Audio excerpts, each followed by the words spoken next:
سەرباری گرتنەبەری ڕێکاری داری لە فەرمانەکانی کەرکووک بۆ چوونە ژوورەوەی هاوڵاتیان بۆ ناو فەرمانەکان، ڕێژەی پابەندبوونی هاوڵاتیان بە ڕێکارە خۆپارێزیەکانەوە، سست و لاوازە. بەڕێوەبەری تەندروستی پارێزگاکە دەڵێت دوای گرتنەبەری ڕێکاری داریش هاوڵاتیانی کەرکووک بەکەمی پابەندی ڕێکارە خۆپارێزیەکان دەبن.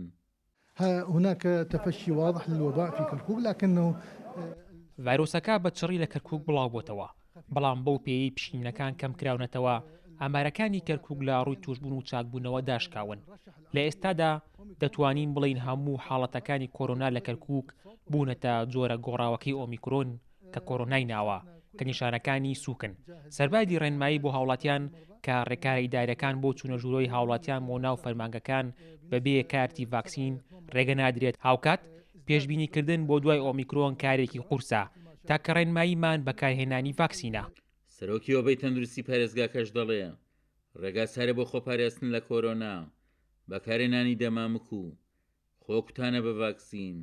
هیوا هەیە لەوانەیە لە ساڵی 2022 پەتاکە زۆر لاواز بێت و لە هەندێک وڵاتانی جیهان بمێنێ، بەڵام کە مەترسیەکەی هێشتا مەترسیەکەی زۆر بەرزە، خاستان لەو شوێنانێکەوە ڤاکسینی ڕێژەی کوتان زۆر کەمە کە عێراق یەکێکە لەو وڵاتانێکەوە ڕێژەی ڤاکسینی تیا زۆر کەمە و بە کەرکووکیشەوە بە هەرێمیشەوە هێشتا ئێمە ڕێژەی کوتانمان نەگەشتوێتە ئەو ئاستەی کە وەکو وڵاتە پێشکەوتوەکان کە هێشتام لەوێ ئەوان مەترسیان لا زۆرە کە هەنێ وڵات هەیە گەشتووەتە 60 یان 70 خەڵکی سێم جەمی وەرگرتووە. ئێمە تا ئێستاکە ئێمە ئەوانی وای یەکەم جەمیان وەرگرتووە 125 لە کەرکووکە، ئەوەی وا دوو جەمیان وەرگرتووە لە 116. ئەمە زۆر ڕێژەیەکی کەمە، ناتوانین بڵێن ئێمە بە ئایندەیەکی نزیک کۆنتترۆلی پەتاکاکرد.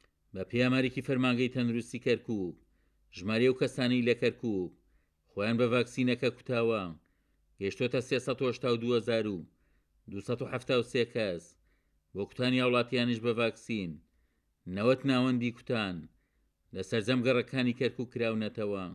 عومەر غەریب، کورسات نیوز، کەرکووک.